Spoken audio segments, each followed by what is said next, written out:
Good evening, good evening, good evening, and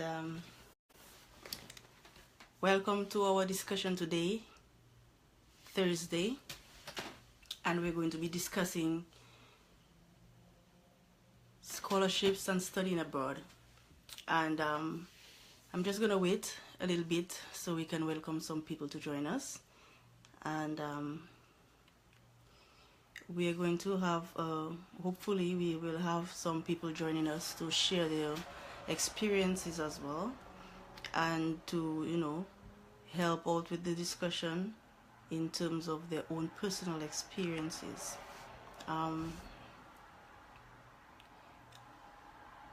So I'm just going to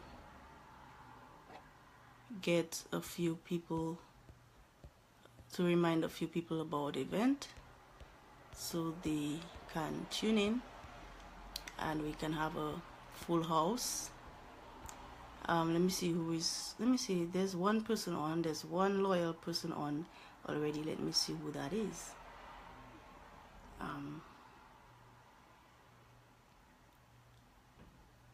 Let me see who it is.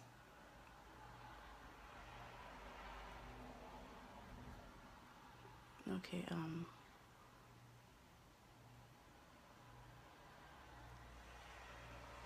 not sure who it is. But anyway, welcome. I really cannot see who is. But thanks for being here. So thanks for being here, especially tonight, because tonight we're going to speak about a lot of it is going to be about my personal experiences and what I got out of it, and some of the things that I know because of some reason or another, research, or I came across information, or I know people who experience certain things. What I want to say about studying abroad and the opportunity to do so, that's a really good, it's an eye-opening opportunity, and it all depends on what you do with it. So different people may have different opinions about their experiences, or their experiences may end up in a different way, benefiting them in a different way, or sometimes it may be to their own detriment. But all of that is about how you take it and what you do with it. What are your motivations, and what is the real reason that you're pursuing whatever it is that you're pursuing. So tonight we're just going to talk about studying abroad, and how to make the best out of the opportunity, and sometimes how to actually seek those opportunities, because there are many scholarships out there, and sometimes you have to actually research and try to find out information about each one of them and see which one really best suits you.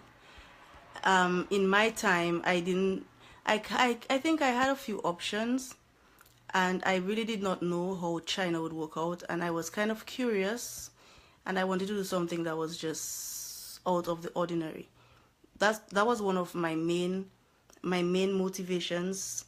Okay, I can see who is there now. Good night, Charlton, Yogi, Elsa, Louise, and David. David, I find you late. For that is your discussion. I find you well late. Oh, it's nice to see you here, Felicia. Sometimes it's hard for me to call. Sometimes it's hard for me to call people I know by their Facebook name. Sometimes I want to call them by their Facebook name, so probably they don't want to be addressed by their actual names. So sometimes I'm kind of confused, so what to call them, like that David. I'm having a hard time calling you David, because that's not the name I know you as. So so forgive me if I call somebody a name, their actual name, because I feel kind of uncomfortable, or it just doesn't come out when I want to call you in the name that I read on Facebook, and it comes out unnaturally. But anyways, so I wanted to talk today about I'm still sending invites, because I didn't know that I didn't know that when you're doing lives that you had to be doing all those invitations before, while the live is going on. I really thought that it would just automatically be sent to all the people that were interested or so on.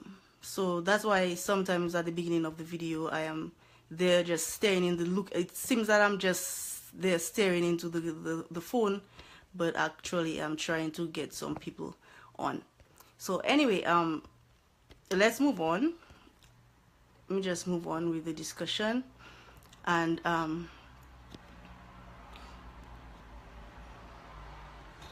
right, so yes, Eliezer Royston, but I don't know if you want people to know his actual name.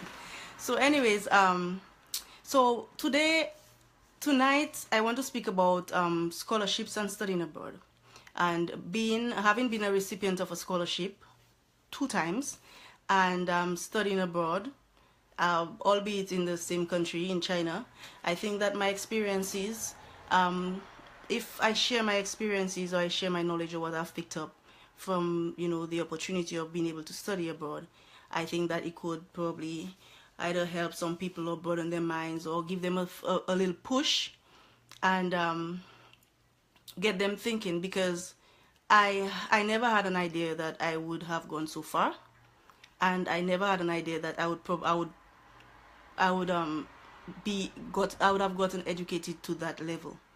And it was not an original plan, but when you start going, it's like you feel like, no, okay, I gotta go another level. I can go another level, you know. So sometimes you do it, and you know, it's good. And the best thing about it is if you can find the scholarships and the scholarship can work for you, then at the end of the day you do not end up having the burden of a school loan. Because if I had to have a study loan by now, I don't know what would have happened to me. Because after studying, you know, it's sometimes it's really difficult to find a job, and then after you return, then you have to start paying your student loans. So in these situations, having a student loan, good night mommy, having a student loan and having to take a student loan and those things, that is sometimes it's not even possible for some people. You know, it was not even possible for me. You know, I tried, and I was not able to receive such a loan. So the best option was a scholarship, and generally that's the best option, you know. So I really wanted to talk about scholarships and how people how it can be better for you, and how best you can go and seek these scholarships. There are many organizations and many schools and many non-profit organizations that are funding scholarships, but these things may be hard to find, and there are many governments as well. You know, besides the fact that China gives us that, we have those government scholarships through China also offers those scholarships generally to people from all over the world. So it's like because of China and Dominica's relationship, I guess they have a space, they have a slot, a special slot of probably a special number that they give to Dominicans. But the Chinese there's a Chinese scholarship council that generally people all over the world can apply for a scholarship and you can get it. And people have been doing that. When I went to China, I didn't know about that. And when I went there, I found out, you know, people actually can apply for the scholarships even if your country does not give Chinese scholarships. So so just about it, I know a lot about the Chinese scholarships because that is kind of like where I have the most knowledge and experience. And so we have, for the past few years, the government has been you know, awarding scholarships to China, and we have been benefiting from it. I think I read from the news that there has been about 163 students who have gone to China to study in the past, so from the beginning to now. And so that's a large number. And but it's just that the sad thing about it is I would like to know the number of students who have returned home and who are actively, you know, giving back, or who have been given the opportunity to give back and to, you know, get the benefits of their studies. Because trust me, it's really difficult. and it's really difficult, but it's rewarding. So even if, I mean, if you really want to have achievements and you want to, you know, make a change in your life, or you want to change your family, like the, you know, how it goes in your family, because I think the main purpose of the educational revolution, which the prime minister started, was to, you know, I think the aim was to have a graduate in every home. I think right now we are probably very close to that right now.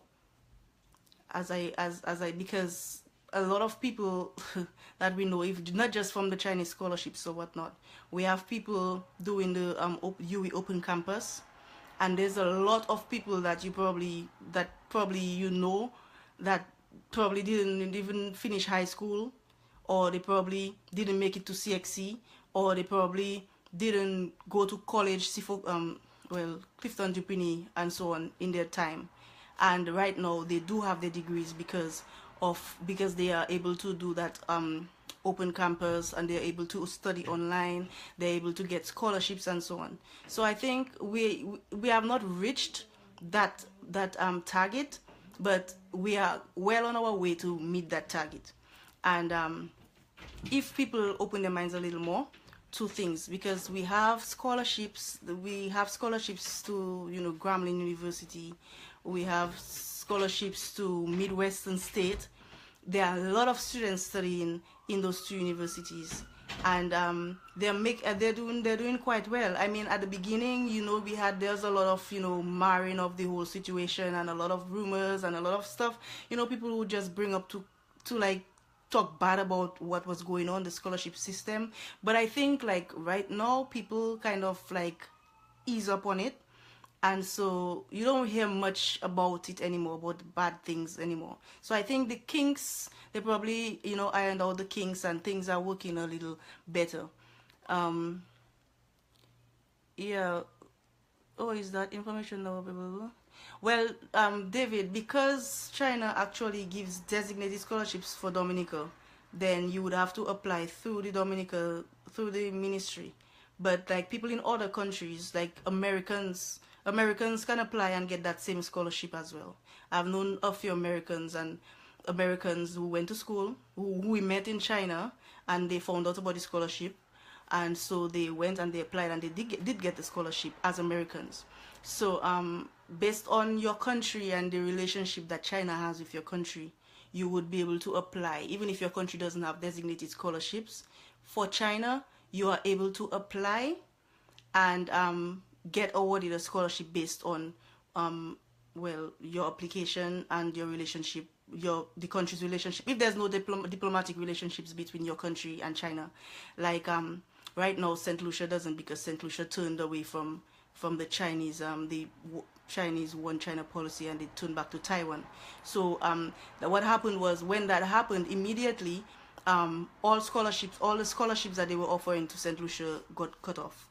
So I guess the people who were already in route, and they were already in the scholarship during the school year or whatever it was, they could continue, but then there were no more new scholarships. And I think if you're a St. Lucian right now and you apply for one of those Chinese scholarships through the council online that I'm speaking about, then you will not even be considered, because you have no country, you know, your country has no diplomatic relations with China.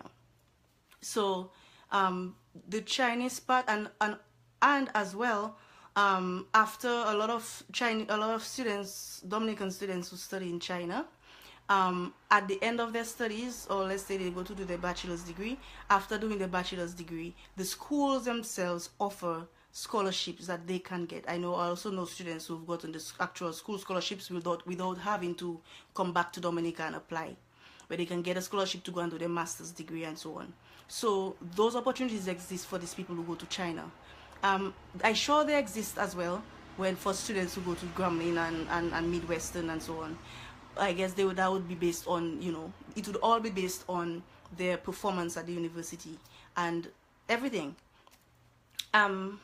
So because a lot more people are getting the opportunity to get the undergrad, yeah, so a lot more people are getting the opportunity, and that is really good. And you know, people like me and many people I know whose parents probably would not have been able to send them to university, they get that opportunity. And it's you, sometimes you just have to go with it, and sometimes you take what you get. Because at the beginning, when Chinese scholarships were new, I was the third batch of the third set of students who went to China. And at that time it was still something like a Chinese scholarship was like at the bottom. It's like, you know, people were like, China, you're going to China, are you gonna, you know, like that kind of attitude, and not knowing that, you know, that is one of the best scholarships that they can get. I will tell you honestly that the scholarships to China, that is probably the best scholarship that you can get. Because one, it is completely, the Chinese scholarships are completely, are full scholarships, so that it covers everything. You get there, you get housed, they pay your tuition, and you get your monthly allowance that can more than take care of you. And so you don't, some people actually teach English on a side and to make money so they can probably live a better lifestyle, or the kind of lifestyle they want to live. But you can live a good lifestyle, sometimes even better than the life that you were living back home before, you know, if you're not living back home, on if you living with, as long as you're living within your means. So if you live within your means, and you're fine. You know, you some of the all the different universities, they operate somewhat differently, because they operate somewhat differently because some of the universities actually have they actually have a foreign population large enough to have it as an actual department. So they would have a foreign department, and foreign students would be, you know, in classes together. So you wouldn't have that thing of sitting with Chinese students and being left behind because you don't understand and the Chinese understand. So in my school we had an international department, because my school had about over 10,000 foreign students. But the foreign students, most of them were Asians. Most of them were from the Asian countries, and we would have Asians, Africans, people from America, people from Canada, people from Europe, a lot of people from Russia, lots and lots from Kazakhstan and Kyrgyzstan and those places. So you meet people from all over the world. I don't think the people that I met in China, I would never have met people from all those places in the United States if I had gone there to study. And that's one of the best things about studying in China. You get to meet people from all over the world, and you get to have relationships with people from all over the world. You know, you meet people from Tonga, you meet people, I never even knew about the island of Vanuatu, but I had a roommate from Vanuatu. So I had a roommate from Congo, I had a roommate from Russia, I had a roommate from Korea, I had a roommate from France. You know, you get to meet all those types of people, and that just boosts your diversity. I mean, some of us, we go out there thinking every Asian is a Chinese. You know, you go over there thinking like once they look like that, it's a Chinese, and it's fine. It's fine to say Chinese. It's fine to just call them a Chinese and say they should be okay with that. And then when you get there, you realize all these people are different. So you get that cultural knowledge, that cultural smarts. And so besides your education, you get to learn a new language. You know, you go over there without knowing anything, and then you learn all those things. So you get so much more than just the education that you went for, that it's like you come out on top, basically. And even if you didn't learn anything, you come out speaking Chinese, you still come out on top. So people, we need to make more of the opportunities that we have, and to really put what we have, you know, put ourselves, you know, in line to really pursue our goals. The other scholarships, I cannot really talk much about them because, you know, I've never had them. But studying abroad is, well, we almost have no choice but studying abroad. Most of the times, most of the things you want to study, you would have to go abroad to study it anyway. So studying for us, well, getting a degree for us most of the time means studying abroad. Although a lot of people study online and get online degrees, some people do the open campus, but studying abroad is studying abroad. Even UE is still studying abroad, but even if it's in the region. But when you talk about UE and so on, it's really regional, so we don't really consider it as studying abroad. But of the people who studied abroad, I if anyone comes online and they, you could probably share. But I think that sharing thing, that video sharing comment thing, would only work if with people that have iPhones. So let me see if that is true. Does anybody who Mosi, you have an iPhone, do you? Because you're the only one I see that I could invite. But you studied abroad, so I could probably invite you to say something about your experience in studying in America. Because I know you did so. Although it wasn't a scholarship, I don't think it was a scholarship, but you did study abroad. How does that really change you or make? You don't have an iPhone, so why are you the only one that gives me the indication that I can invite you into the conversation? Okay. So I don't know why. Oh, you have Android. Oh, okay.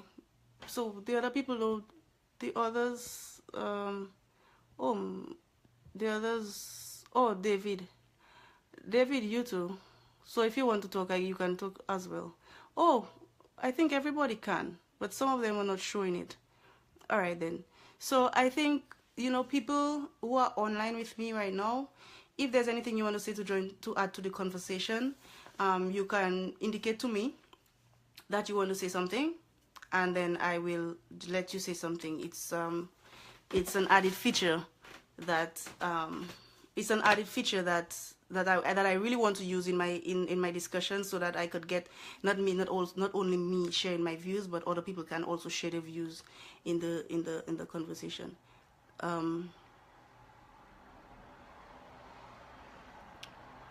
Yes, scholarships for online students. Yeah, that is also something. That is something as well. We don't have these opportunities, and sometimes a person may be able to study, but they may want to do it online. And a lot of times you might be in a position where you might have to, because when I left, each time that I left to go to study, I always had to resign from a job, go, and then come back to, not really have any opportunities available, or available when I get there. So a lot of people would not like to really pull out of their jobs and everything and go and come back to uncertainty. And I did that twice. I did that both times, and both times didn't end up so good. Although I would never regret actually leaving, because the experience sometimes gives you, sometimes the whole experience gives you more than just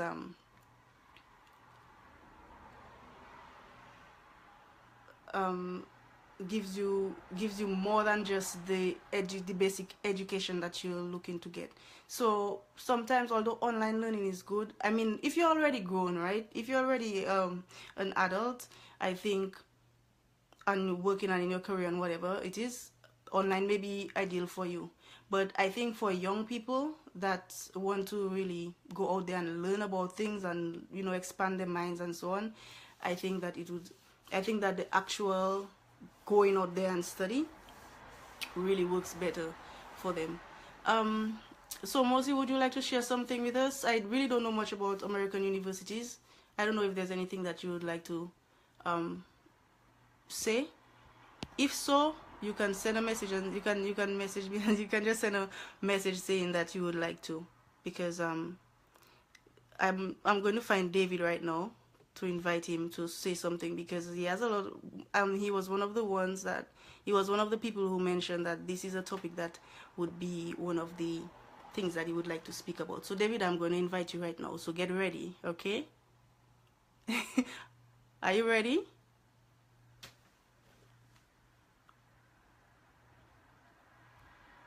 Okay, David, so here we go.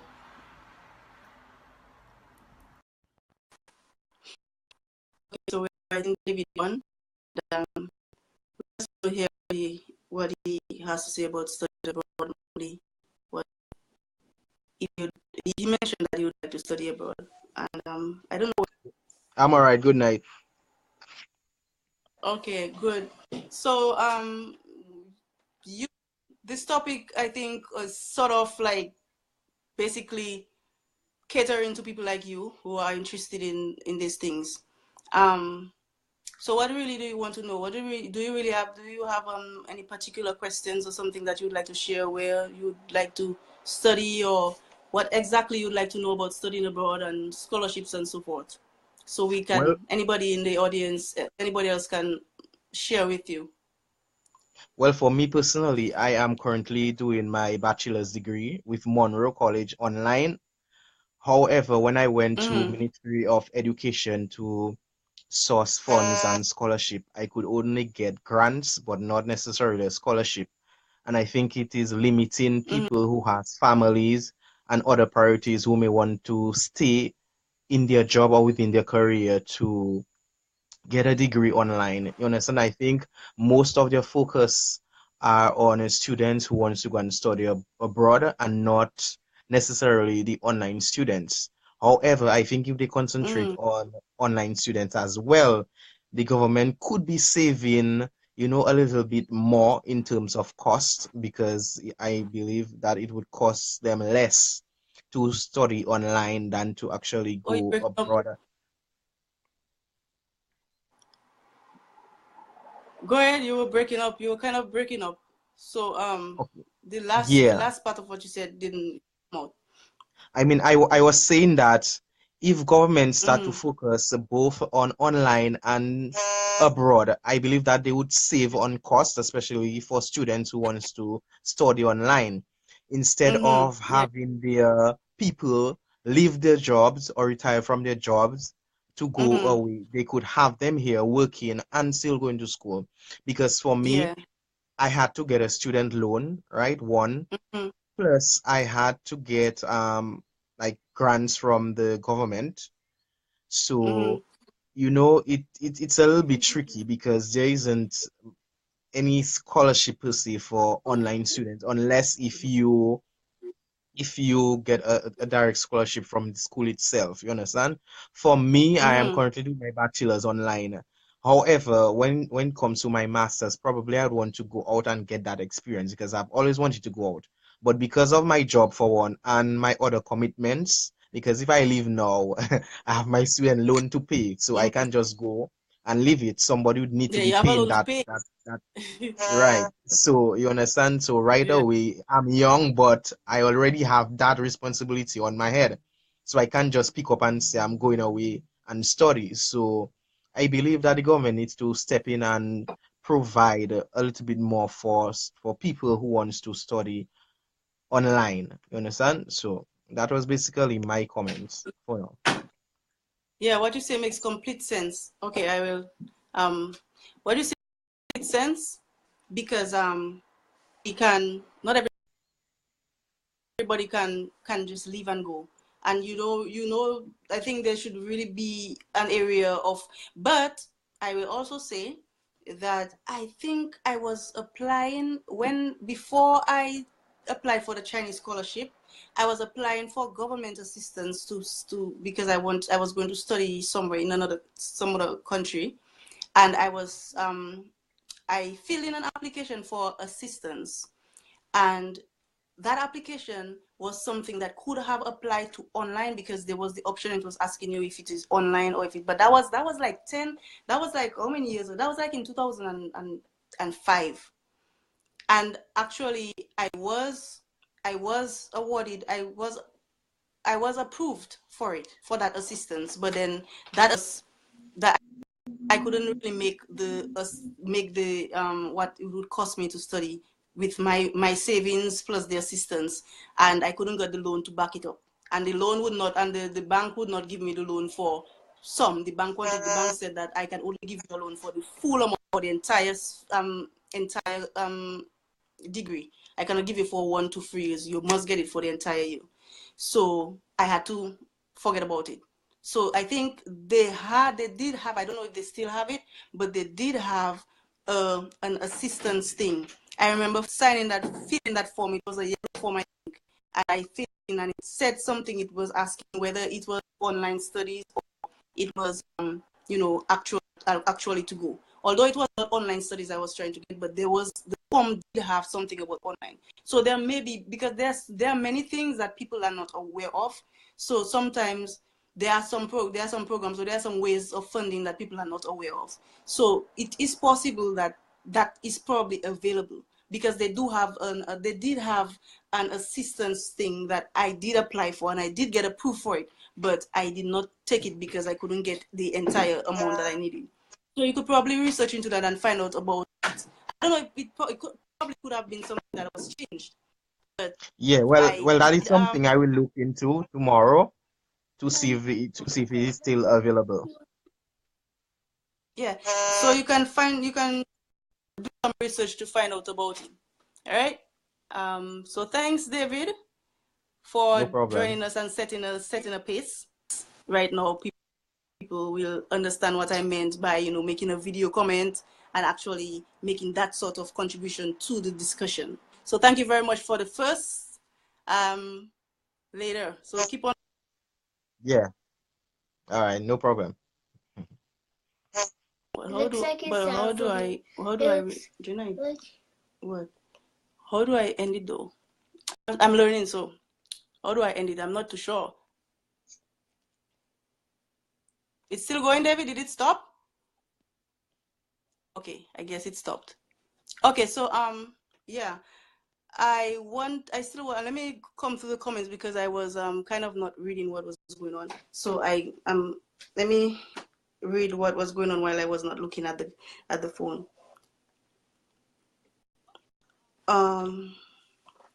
Okay, so Felicia, I will come to you just now. But what is the benefit to China? I will come to you with that just now. Okay.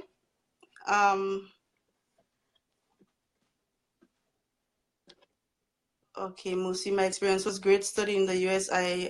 Jenna, behave yourself, no man. Don't touch that. I didn't even realize I didn't put the light on. No wonder. Oh my gosh. So I didn't even realize that my production lights were on. Anyways, Louise, they couldn't secure the job because I was the position I was in. It wasn't a permanent position. I was not an appointed teacher. I was just a temporary teacher, as we have people being temporary teachers for years and people not getting appointed. So at that point, when you decide you want to leave, you just have to go. And then the second time, contract job, which it was just a contract job. So I wasn't in any appointed position that would secure. I would probably have to go on study leave or whatever to secure employment and so forth. Yes. To the party office. You practicing? No, Jenna, I am doing. Go in the room, please. Go and watch your thing, please. You disturbing mommy. Okay, so yeah. So what I was talking about. So anybody, so we have a lot of things. There are many things that people may not be aware of, because I was not. When I applied for that assistance thing, I didn't even hear about it before. I never heard about it again, really, because after that, all you really hear about is social. Do have this assistance, and it could be beneficial to actually research about it and find out, if they how you can get the help from the government. So somebody asked, what is the benefit of China? You see, China, people, a lot of people may not understand why countries do those things, but China is superpower. So in to sort of build relationships and make relationships and and do these things. This is kind of it entails. the foreign relations, building foreign relations, getting people to have loyalty, and getting people to, love China in terms of that. So when you offer scholarships like that, for instance, if the Chinese Scholarships Council offers scholarships and you get a Chinese scholarship, every day you have some sort of loyalty or some sort of respect and understand, not just respect, but also understanding of China. Because what China is really doing is China is trying to really spread understanding of what it is. And the only way you can really understand China is to actually go there and go in the system. Because what you hear about China from the outside is completely different from what you actually see. And when you talk about dictatorship, China is not a dictatorship. You go to China and you can live your life as normal, right? It's just a different level.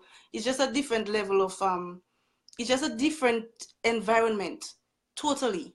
And it's like even the political party, because my master's degree is in public administration, and I got to learn about China's political system. And learning about China's political system, there's no difference between China's political system and the US political system. What it is, the difference between that is just a difference in the name and how they call it. Because the Chinese is like the Chinese Communist Party is basically like the Senate.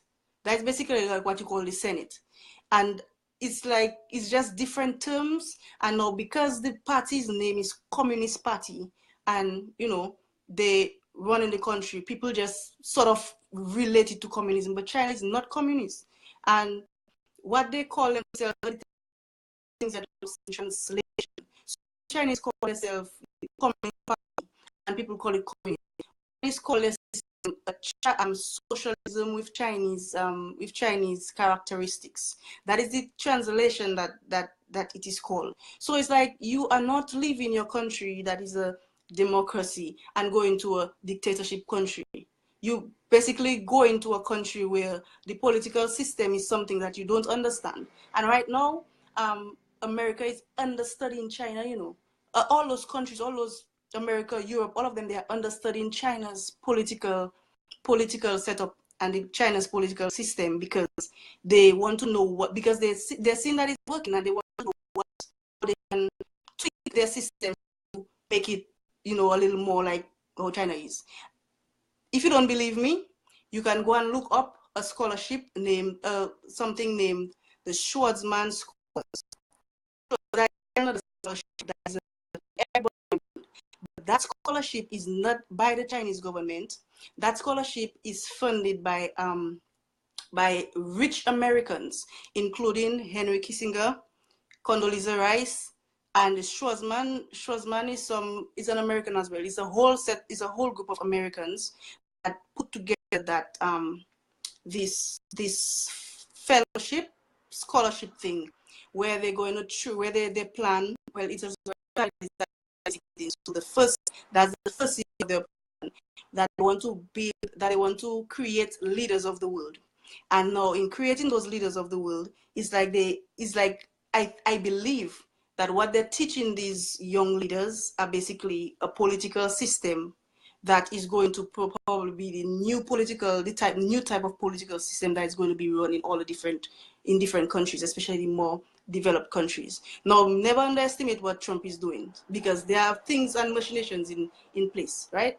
So what I'm saying is that, so now that scholarship, what they said is the makeup of the scholarship, the makeup of the students is 40% Americans, 40%, no, it's 40% Americans, 20 or 30% Chinese, and some 20% of around the world or something like that. But the majority of the people accepted in the program is Americans. And that program is taking place. I graduated my master's from Tsinghua University.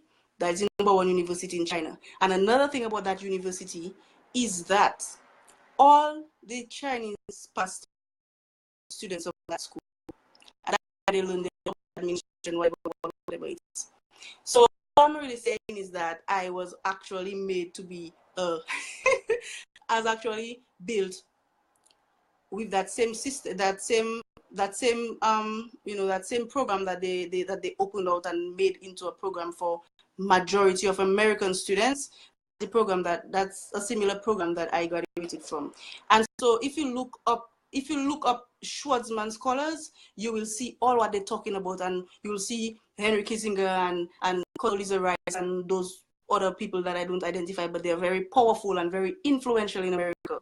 You will see them talking about the power of China and how China is rising up, and how the system is something that is being unstudied, and people looking at China to learn from them. So there's a lot that you can learn any country you go to study, and I'm not saying that China is the best place to study, but it's trending in a way that China is very much a place that people are looking.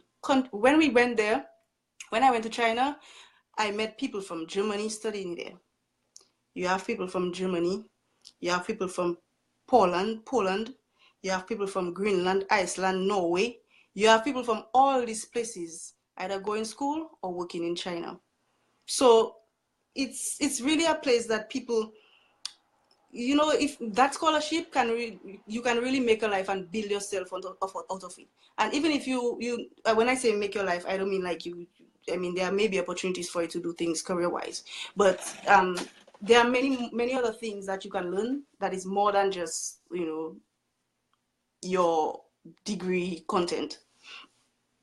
So basically, I would really like to see people take more opportunities, because at the beginning, the Chinese scholarships were 20 students.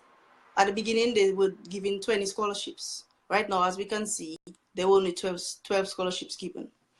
And so we can see there's a little lull. And the other thing, I think what the Prime Minister was talking about, saying about scholarships, like the master's scholarships, master's degrees should be increased, is because a lot of those Chinese scholarships are given to, you know, people for the first degrees, but they are also available for people with master's degrees. So if people with they're also available for people to do master's degrees. So if people with their first degree want to do a degree and they want to register for the Chinese scholarship, they're also able to enter into the program. And because a lot of people who were, and secondly, the program that I did my master's degree on was through the ministry, because I worked at DYBT, which is basically part of the Ministry of Youth and Development. So I was able to apply for it as an employee, because the scholarship was offered to somebody working in the public office or whatever. So it is a special program that the Ministry of Commerce of China offers. So it offers that program to people all over the world. So in that group of students with that scholarship, that special group was made up of people from all.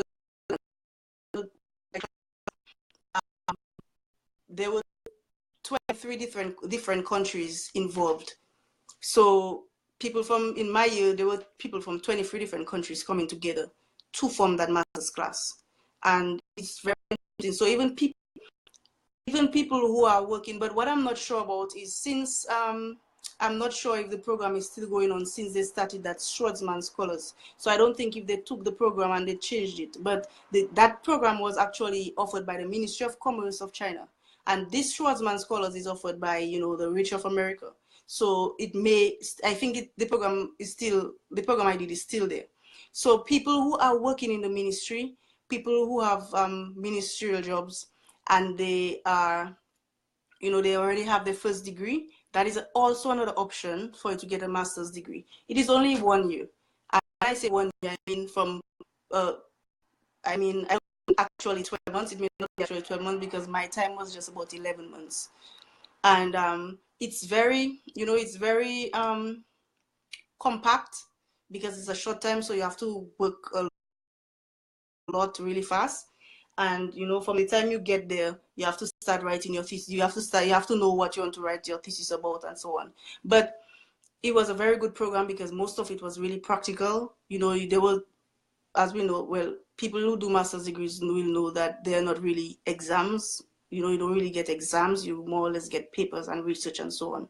So that one was it is something that is ongoing, and people apply for it all over the world, and because they offer it in different countries. But the thing is, they actually every year they have a list of countries that they're offering it to. And I will tell you something. When I graduate, when I was about at the like after my year, after while I was in the program, when the registration for the next set of students came, at that time it was election time in Dominica, September. So elections were in December 2014, and the registration was about in September. Registration was about in around September of that year. And you know what? Because of the election and not knowing whether Dominica's relationship with China was going to continue, because the Chinese, I guess the Chinese didn't know if the Labour Party was going to remain in power or if the workers was going to come. And now the workers has always been threatening about China and going back to Taiwan and those things. So I guess China was kind of like holding off. So during that registration period, I was told that they will not be taking anybody from my country this year. And then the next year, I got an email asking me to recommend if there's anybody that I would recommend to do this call to do the program. So I get, you see, the thing is all about diplomatic relations. So that is what China gets. If they have the diplomatic relations with your country and they do the scholarships, a lot of it is about how China is viewed and how people view China. Right now, that's what they're really doing. China is not really looking for direct, tangible returns and rewards. What they're really looking for is to make an impact on the world, and make a name for themselves and get to that point, become the next superpower, and they are very close to that. So it's not about being able to get back things from Dominicans or Dominica. It's all about stamping. A lot of people used to go to the States to study. A lot of people are dying to go to the States to study. What China is doing is creating an option because it's a competition. So sometimes, we just in between. We're just pawns in the middle, and the most we can do is take advantage of the opportunities that are there because of the competition. So that's basically it. Because what else but make the best of our opportunities that we have. So basically, I don't know if anybody wants to say anything else or have any other issues or even any other angles to the topic that they want to mention.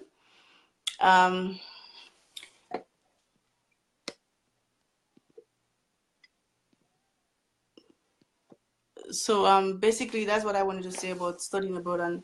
And what else? So I gave you a little bit of my experiences as a foreign student studying, a Dominican student studying in China, and you can imagine how different it is. And if anybody has any thoughts of going to China, or if anybody has any questions about that sort of thing, feel free to contact me, because in the past I have helped a lot of students who were not I wouldn't really call it helped, but like really like talked to. I remember some years ago, this lady, her daughter was going to China, and she phoned me and got me to talk to her a lot about what to do and how to go about it, and I give her daughter advice. And very well, this other friend of mine, she brought her friend to me that was going to China too, and to talk about China and thing, and his experience is going very well. So I speak to a few people about the scholarship while they were considering it and thinking about doing it, and I kind of convinced them to do it, and they did end up having a good experience. So I think that a lot of people just want to hear and to hear something about it, so that they could make a safer decision. Somebody did it.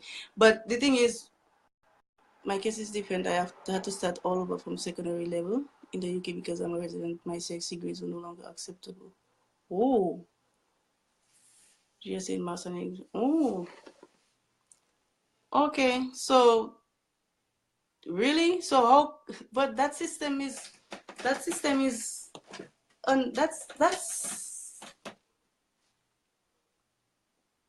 I tell you, the UK system is something, you know. People think it's all nice and dandy, but the UK system in everything is really something. How can it not? Because you're a resident now, that means your CXC grades are no longer acceptable, and you have to do the. Okay, so you see, all those different countries are different. So so you had to do GCE maths and English again. Oh, okay. So if you consider a resident, then okay. Well, I guess that's the system. Guess that's the system. I think maybe that would. I think I'm not. I don't know, but maybe that would also apply to some other countries as well. So I really don't know. It's probably not just the UK. Maybe it might probably be like that in some of the other countries as well. Um, yeah. I believe that China is leveling the playing field. Of course, it's leveling, you know, like that's basically what it is. That's basically what it is. Those scholarships, because those scholarships are being offered to everybody around the world, you know, it's not just a lot of them are, most of them are going to developing countries. My scholarship was for people from developing countries. So it's like the thing is the developing countries are the ones that are like the babies, not the babies, but you know, the ones that the big countries like kind of like show off with. So I can show that I'm helping them, you know. I'm showing that I'm helping them because, you know, if they will be looking up to me. And then, you know, once you get them like that, you have them. And that's what politics is all about. Politics is all about. It's the same way our politicians you know, try to appease the people from the constituency so that they'll vote for them. When election time is coming and you hear about people getting free houses and people getting free this and money is coming and thousands and millions of dollars going out to this and that, the politicians are not getting anything back from it. All they're getting is the support. So that is basically what the China thing is all about. It's basically about the support around the world. So at the end of the day, you have so many people studied and learned in China. It's just like, look at Cuba. Cuba was like that banned child, but Cuba has been for years and years has been offering scholarships to people. So people love Cuba anyway, even if Cuba is whatever. Even though if people, you know, say all sorts of different things about Cuba and Cuba system or whatever, Cuba government, but people have studied there. So a lot of doctors and whatever in the world, especially in those developing countries, a lot of those doctors were studied in Cuba. So somehow they have that thing for Cuba. You know, it's like they have that loyalty, that respect, that kind of thing for Cuba. So in a time when it's needed, they will support Cuba, or they will have, even if it's not outwardly support, but then they have that kind of support for Cuba. And that's what we see. All those people that have studied in Cuba, they have a soft place in their heart for Cuba, you know.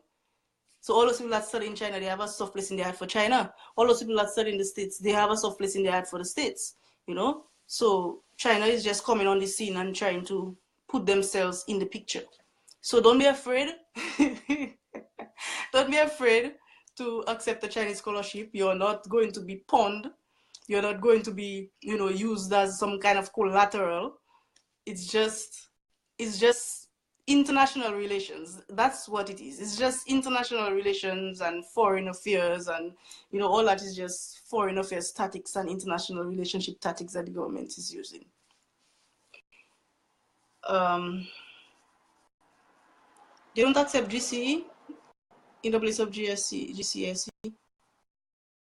But them systems are so messed up. It's like I always believe that, you know, it's like the GCE and CA, that's GCE, that A level thing. I never believed in A level, you know, because I thought that A level thing is just a thing to press people on.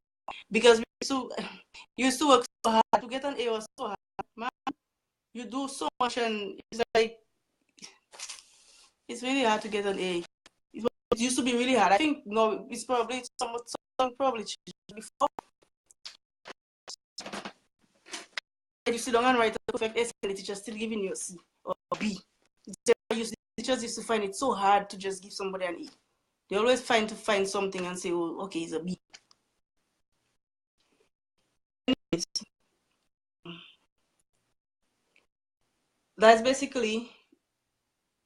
that's really it for our discussion.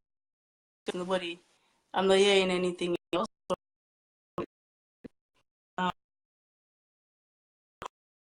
I hope that I was able to address certain things that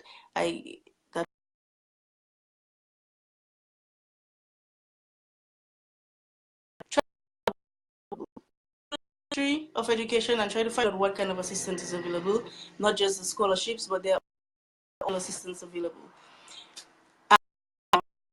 If you can find out what exactly is available, you probably have better chances. Very bad to sit down and people say, especially if you want to hear about, find out about something or about the scholarship or about the Midwest scholarships or the Grambling scholarships. It's the best thing to do is to speak to somebody who already did it and not any random person that's just spewing hot air. Because a lot of people talk about things that they do not know about and they don't know anything about it and they feel confident in giving people advice. So be very wise. It's your future. Do not close yourself to certain options because of something that somebody else said and something that another person doesn't know about. So it will be very wise to do your research. And yeah, you see, because most of those government recently put new laws in place that directly affects going into education and healthcare. That's the UK, because a lot of them, they're trying to set certain barriers. I mean, although a lot of those places are open to immigrants, and they welcome immigrants in, they have a system to welcome immigrants and so on, but still within the system, they are more and more trying to tighten up on it. So if opportunities for immigrants are less and lesser, people will immigrate less. And a lot of countries are doing that, even if they're not directly saying, okay, we want less people to come here. If you make it more difficult for people, less will come here. So some of those things I think are just sorts of barriers that are put in place to deter immigrants or to deter certain things. So this has been our discussion for today. At the moment, I'm not too sure what we're going to talk about on Monday, but if anybody has any ideas, you can let me know, and we will take it from there. I got a few ideas on Monday. I got a few ideas and from my listeners, and if I don't get any new ideas, I'll just look at those and see which one I'm going to use, or if I get any, I will just try to see which one I'm actually going to use. So for now, this has been it was fun interacting with you all, and I look forward to another conversation on Monday, and we will talk about something else very interesting, and I am hoping that you all try to make the effort again as you did tonight, so we can have another fruitful discussion. So thank you, and see you next time. See you next time on our out of the box discussion. Bye. Good night. Thank you all.